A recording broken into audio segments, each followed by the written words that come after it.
ಪ್ರಭು ಕ್ರಿಸ್ತರಲ್ಲಿ ಆತ್ಮೀಯ ಸಹೋದರ ಸಹೋದರಿಯರೇ, ಪೂಜಾ ವಿಧಿ ವರ್ಷದ 21ನೇ ಭಾನುವಾರ. ಇಂದಿನ ವಾಚನಗಳ ಮುಖ್ಯ ವಿಷಯವೇನೆಂದರೆ, ಕ್ರೈಸ್ತರಾದ ನಮ್ಮ ಆಯ್ಕೆ ದೇವರಾಗಿರಬೇಕು ಮತ್ತು ದೇವರ ಮಾರ್ಗವಾಗಿರಬೇಕು. ಪ್ರಿಯರೇ, ನಾವು ಮಾಡುವ ಆಯ್ಕೆಯ ಮೇಲೆ ನಮ್ಮ ಜೀವನ ನಿಂತಿದೆ. ಹಳೆಯ ಒಡಂಬಡಿಕೆಯಲ್ಲಿ ಪ್ರವಾದಿಗಳ ಮೂಲಕ ಮತ್ತು ಹೊಸ ಒಡಂಬಡಿಕೆಯಲ್ಲಿ ಪ್ರಭು ಕ್ರಿಸ್ತರ ಮೂಲಕ ಬಹಿರಂಗಪಡಿಸಿದ ಸತ್ಯವನ್ನು ಒಪ್ಪಿಕೊಳ್ಳುವುದು ಅಥವಾ ತಿರಸ್ಕರಿಸುವುದು ನಮ್ಮ ಮುಂದಿದೆ. ಅದು ನಮ್ಮ ಆಯ್ಕೆ. ನಮ್ಮ ಆಯ್ಕೆ ದೇವರಾಗಿರಬೇಕು ಎಂದು ಇಂದಿನ ವಾಚನ ಮತ್ತು ಶುಭ ಸಂದೇಶ ನಮಗೆ ನೆನಪಿಸುತ್ತದೆ. ಪ್ರಿಯರೇ, ಕ್ರಿಸ್ತರ ಹೆಸರಿನಲ್ಲಿ ದೀಕ್ಷಾಸ್ನಾನ ಪಡೆದು ಕ್ರೈಸ್ತರಾಗುವುದು ಬಹಳ ಸುಲಭ. ಆದರೆ ಕ್ರಿಸ್ತನ ಪ್ರಾಮಾಣಿಕ ಅನುಯಾಯಿಯಾಗುವುದು ಕಷ್ಟ. ಕ್ರಿಸ್ತನ ತತ್ವಗಳ ಪ್ರಕಾರ ಜೀವಿಸುವುದು ಸುಲಭವಲ್ಲ. ಕ್ರಿಸ್ತನನ್ನು ಹಿಂಬಾಲಿಸಿದ ಅನೇಕರು ಅವರನ್ನು ತೊರೆಯುವುದನ್ನು ಇಂದಿನ ಶುಭ ಸಂದೇಶದಲ್ಲಿ ಕಾಣುತ್ತೇವೆ. ಕ್ರಿಸ್ತ ನುಡಿದಂತೆ ಜೀವಿಸುವುದು ಕಷ್ಟ. ಪೂಜೆಯಲ್ಲಿ ಭಾಗವಹಿಸುವುದು ಸುಲಭ. ಆದರೆ ಪ್ರಾರ್ಥನೆ ಮತ್ತು ಪೂಜೆಯಲ್ಲಿ ಭಾಗವಹಿಸಿದ ನಂತರ ಅದರಿಂದ ಪ್ರೇರಣೆಗೊಂಡು ನಾವು ಕ್ರಿಸ್ತನ ಪ್ರಾಮಾಣಿಕ ಅನುಯಾಯಿಗಳಾಗಬೇಕು. ಆ ವರಗಳಿಗಾಗಿ ಈ ಬಲಿಪೂಜೆಯಲ್ಲಿ ಭಕ್ತಿಯಿಂದ ಪ್ರಾರ್ಥಿಸೋಣ. ಪ್ರಿಯರೇ, ಇಂದಿನ ಮೊದಲನೆಯ ವಾಚನವನ್ನು ಯೆಹೋಶುವನ ಗ್ರಂಥದಿಂದ ಆರಿಸಲಾಗಿದೆ. ಯೆಹೋಶುವ ಎಂದರೆ ದೇವರೇ ನನ್ನ ರಕ್ಷಕ ಎಂದು ಅರ್ಥ. ಯೇಸು ಅಂದರೆ ಕೂಡ ಯಾವೆ ಇಸ್ ಮೈ ಸಾಲ್ವೇಷನ್, ದೇವರು ಸರ್ವೇಶ್ವರ ಸ್ವಾಮಿ ನನ್ನ ರಕ್ಷಕ ಎಂದು ಅರ್ಥ. ಮೋಶೆಯ ನಂತರ ಇಸ್ರಾಯೇಲರನ್ನು ಮುನ್ನಡೆಸಿದವನು ಯೆಹೋಶುವ. ಇಸ್ರಾಯೇಲರನ್ನು ವಾಗ್ದತ್ತ ನಾಡಿಗೆ ಕರೆದೊಯ್ಯುತ್ತಾನೆ. ಇಸ್ರಾಯೇಲರನ್ನು ವಾಗ್ದತ್ತ ನಾಡಿಗೆ ಕರೆದೊಯ್ದ ನಂತರ ಯೆಹೋಶುವನು ಜನರನ್ನು ಉದ್ದೇಶಿಸಿ ನುಡಿಯುತ್ತಾನೆ. ದೇವರು ಮಾಡಿದ ಮಹತ್ ಕಾರ್ಯಗಳನ್ನು ನೆನಪಿಸಿಕೊಳ್ಳಿ. ಅವರು ನಮ್ಮ ಪೂರ್ವಜರೊಂದಿಗೆ ಒಡಂಬಡಿಕೆಯನ್ನು ಮಾಡಿಕೊಂಡಿದ್ದಾರೆ. ಆ ಒಡಂಬಡಿಕೆಗೆ ನಾವು ಪ್ರಾಮಾಣಿಕರಾಗಿರಬೇಕು. ದೇವರು ನಮ್ಮನ್ನು ಸೆರೆಯಿಂದ ಬಿಡಿಸಿದ್ದಾರೆ. ಮರಳುಗಾಡಿನಲ್ಲಿ 40 ವರ್ಷ ಊಟ ನೀಡಿ ಸಾಕಿ ಪೋಷಿಸಿದ್ದಾರೆ. ಶತ್ರುಗಳಿಂದ ರಕ್ಷಿಸಿ ನಮ್ಮನ್ನು ವಾಗ್ದತ್ತ ನಾಡಿಗೆ ಕರೆತಂದಿದ್ದಾರೆ. ಹಾಗಾಗಿ ನಾವು ಸರ್ವೇಶ್ವರ ಸ್ವಾಮಿಗೆ ಪ್ರಾಮಾಣಿಕರಾಗಿರಬೇಕು. ನಮ್ಮ ಆಯ್ಕೆ ಸರ್ವೇಶ್ವರ ಸ್ವಾಮಿಯಾಗಿರಬೇಕು, ಅನ್ಯ ದೇವರುಗಳು ಅಲ್ಲ. ನಮ್ಮ ಆಯ್ಕೆ ಸರ್ವೇಶ್ವರ ಸ್ವಾಮಿಯಾಗಿರಬೇಕು ಮತ್ತು ನಾನು ಮತ್ತು ನನ್ನ ಕುಟುಂಬ ಸರ್ವೇಶ್ವರ ಸ್ವಾಮಿಗೆ ಪ್ರಾಮಾಣಿಕರಾಗಿ ಜೀವಿಸುತ್ತೇವೆ ಎಂದು ನುಡಿಯುವುದನ್ನು ಇಂದಿನ ಮೊದಲನೆಯ ವಾಚನದಲ್ಲಿ ನಾವು ಆಲಿಸುತ್ತೇವೆ. ಎರಡನೆಯ ವಾಚನವನ್ನು ಸಂತ ಪೌಲರು ಎಫೆಸರಿಗೆ ಬರೆದ ಪತ್ರದಿಂದ ಆಲಿಸುತ್ತೇವೆ.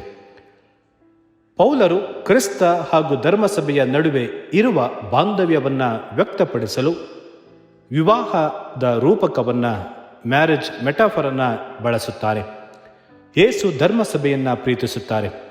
ಬಲಿಪೂಜೆ ಹಾಗೂ ಸಂಸ್ಕಾರಗಳ ಮೂಲಕ ತನ್ನ ಧರ್ಮಸಭೆಯನ್ನು ಪೋಷಿಸುತ್ತಾರೆ. ಅವರು ಧರ್ಮಸಭೆಯನ್ನು ಪ್ರೀತಿಸುವ ಸಂಕೇತವಾಗಿ ತಮ್ಮ ಪ್ರಾಣವನ್ನೇ ಕೊಟ್ಟರು.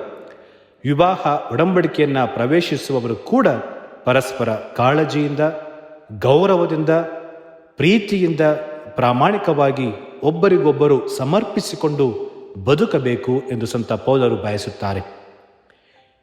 ನಾವು ಪ್ರೀತಿಯನ್ನು ಸ್ವೀಕರಿಸಬೇಕು, ಗೌರವಿಸಬೇಕು ಮತ್ತು ಒಬ್ಬರಿಗೊಬ್ಬರು ಸೇವೆ ಮಾಡಬೇಕು ಎಂದು ತಿಳಿಸುತ್ತಾ ಪೌಲ ವಿವಾಹ ಸಂಸ್ಕಾರದಲ್ಲಿ, ಮದುವೆಯಲ್ಲಿ ದೌರ್ಜನ್ಯಕ್ಕೆ, ದಬ್ಬಾಳಿಕೆಗೆ ಸ್ಥಳ ಇಲ್ಲ. ಅಲ್ಲಿ ಪತಿಯಾದವಳು ಪತಿಯ ಸೇವಕಳಲ್ಲ. ಅದೇ ರೀತಿ ಪತಿ ಕೂಡ ತನ್ನ ಪತ್ನಿಯನ್ನು ಪ್ರೀತಿಸಬೇಕು, ಸಮಾನವಾಗಿ ಕಾಣಬೇಕು ಎಂದು ನುಡಿಯುವುದನ್ನು ಈ ವಾಚನದಲ್ಲಿ ನಾವು ಆಲಿಸುತ್ತೇವೆ.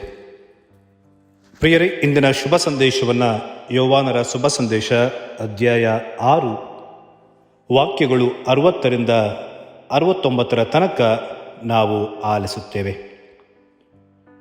ಇಂದು ಧರ್ಮ ಎನ್ನುವುದು ನಿಷ್ಠುರವಾದ ವಿಷಯವಾಗದೆ ನಾಜುಕಿನ ವಿಷಯವಾಗಿದೆ.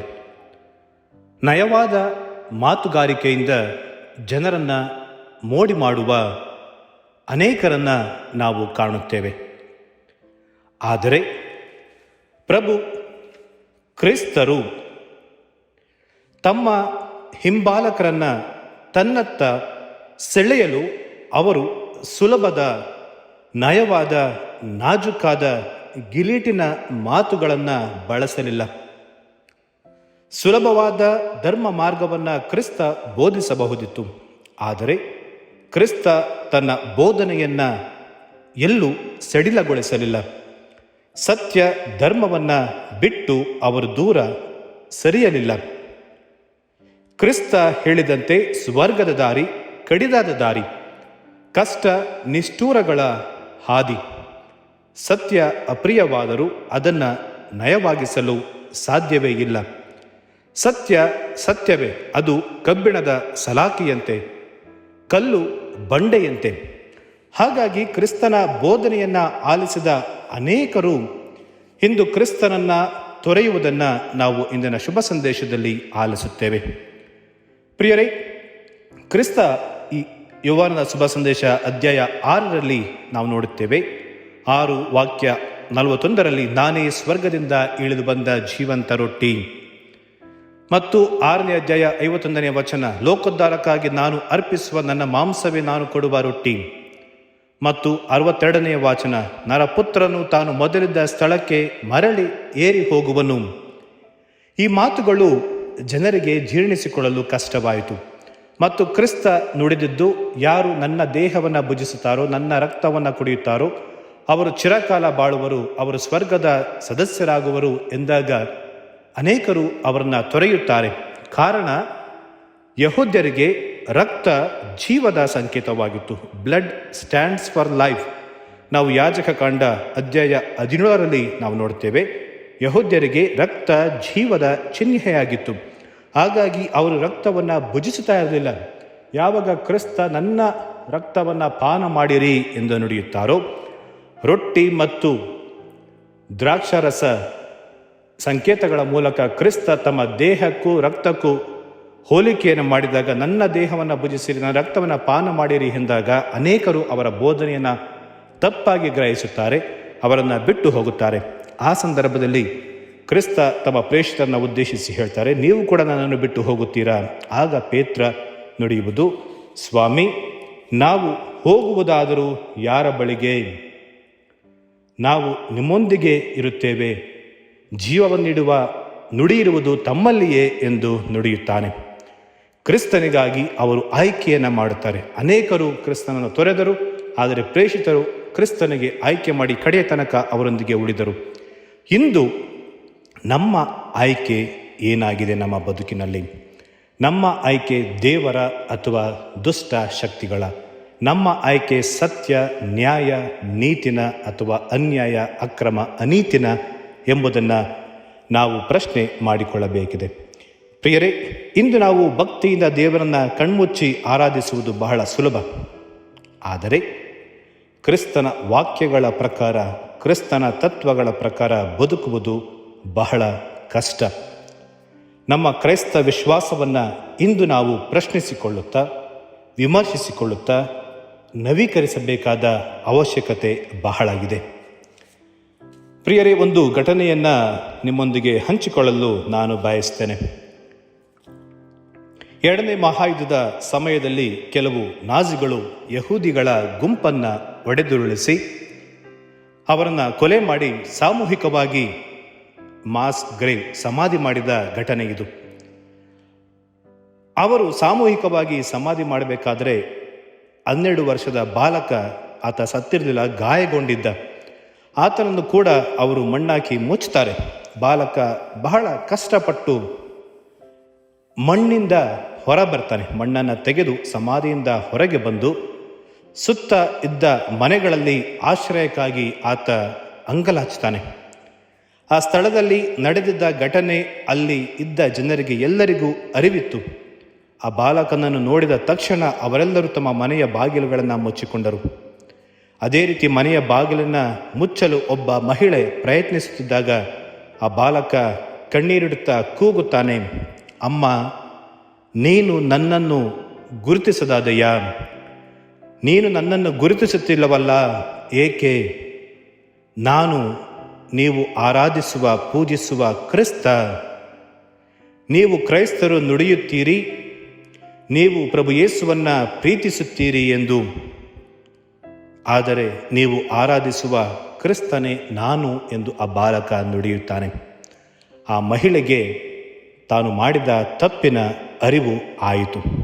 ಪ್ರಭು ಕ್ರಿಸ್ತರು ಹೇಳಿದ್ದು ಇದನ್ನೇ, ನೀವು ನನ್ನ ಹೆಸರಲ್ಲಿ ಪರರಿಗೆ ಏನು ಮಾಡ್ತೀರೋ ಅದು ನನಗೆ ಮಾಡಿದಂತೆ ನನ್ನನ್ನು ಪರರಲ್ಲಿ ಕಾಣಿ ಎಂದು ಕ್ರಿಸ್ತ ನುಡಿದರು. ಅಂದು ಆ ಮಹಿಳೆ ತನ್ನ ಪ್ರಾಣವನ್ನು ತೊರೆದು, ಪ್ರಾಣದ ಭಯವನ್ನು ತೊರೆದು ಆ ಬಾಲಕನಿಗೆ ಆಶ್ರಯವನ್ನು ನೀಡಿದಳು. ಆಕೆಯ ಆಯ್ಕೆ ಕ್ರಿಸ್ತನಾಗಿದ್ದ.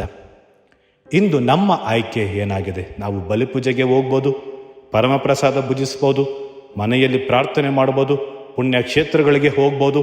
ಆದರೆ ಆ ಪ್ರಾರ್ಥನೆಯಿಂದ, ಆ ಬಲಿಪೂಜೆಯಿಂದ, ಆ ಪರಮಪ್ರಸಾದದಿಂದ ಎಷ್ಟು ಪ್ರೇರಣೆಯನ್ನು ಪಡೆದು ನಮ್ಮ ಆಯ್ಕೆ ಕ್ರಿಸ್ತನಾಗಿದ್ದಾನೆ. ನಮ್ಮ ಆಯ್ಕೆ ಇಂದು ಕ್ರಿಸ್ತ ನೀಡಿದ ತತ್ವಗಳು, ಮೌಲ್ಯಗಳು ಆಗಿದೆಯಾ ಎಂಬುದನ್ನು ನಾವು ಪ್ರಶ್ನೆ ಮಾಡಿಕೊಳ್ಬೇಕು. ಮತ್ತು ಮುಖ್ಯವಾಗಿ ಕಷ್ಟದ ಸಂದರ್ಭಗಳಲ್ಲಿ, ನೋವಿನ ಸಂದರ್ಭಗಳಲ್ಲಿ ನಮ್ಮ ಆಯ್ಕೆ, ನಮ್ಮ ವಿಶ್ವಾಸ ಏನಾಗಿದೆ ಪ್ರಿಯರೇ? ಕಾಯಿಲೆಯಿಂದ ನರಳುವಾಗ ಪರಿಚಯವಿಲ್ಲದ ವೈದ್ಯರನ್ನು ನಾವು ನಂಬುತ್ತೇವೆ. ದೀರ್ಘ ಪ್ರಯಾಣ ಮಾಡುವಾಗ ಬಸ್ ಚಾಲಕನನ್ನು ನಂಬಿ ನಿದ್ರೆ ಮಾಡುತ್ತೇವೆ. ಬಸ್ಸಿನಲ್ಲಿ ಹೋಟೆಲ್ಗಳಿಗೆ ಹೋಗಿ ಆ ಅಡಿಗೆ ಭಟ್ಟರನ್ನು ನಂಬಿ ನಾವು ಸಂತೋಷದಿಂದ ಊಟವನ್ನು ಮಾಡ್ತೇವೆ. ಆದರೆ ಅವರಲ್ಲಿ ಇಟ್ಟಂತಹ ಆ ನಂಬಿಕೆ ಕಷ್ಟದ ಸಂದರ್ಭದಲ್ಲಿ, ನೋವಿನ ಸಂದರ್ಭದಲ್ಲಿ ನಾವು ದೇವರಲ್ಲಿ ಏಕೆ ಇಡುವುದಿಲ್ಲ? ಕಷ್ಟ ಬಂದಾಗ ಪ್ರಭು ಕ್ರಿಸ್ತರನ್ನ ಇಂದು ಶುಭ ಸಂದೇಶದಲ್ಲಿ ತೊರೆದು ಹೋದಂತೆ ನಾವು ಕೂಡ ತೊರೆದು ಹೋಗುತ್ತೇವಾ? ನಮ್ಮನ್ನೇ ನಾವು ಆತ್ಮಾವಲೋಕನ ಮಾಡಿಕೊಳ್ಳೋಣ. ಆಮೆನ್. ಪ್ರಿಯರೇ, ಈ ಚಾನೆಲ್ ಅನ್ನು ಸಬ್ಸ್ಕ್ರೈಬ್ ಮಾಡಿ ಪ್ರತಿದಿನ ದೇವರ ವಾಕ್ಯವನ್ನು ಆಲಿಸುತ್ತಾ ಅದನ್ನು ಇತರರೊಂದಿಗೆ ಹಂಚಿಕೊಳ್ಳಲು ನಮಗೆ ನೆರವಾಗಿರಿ.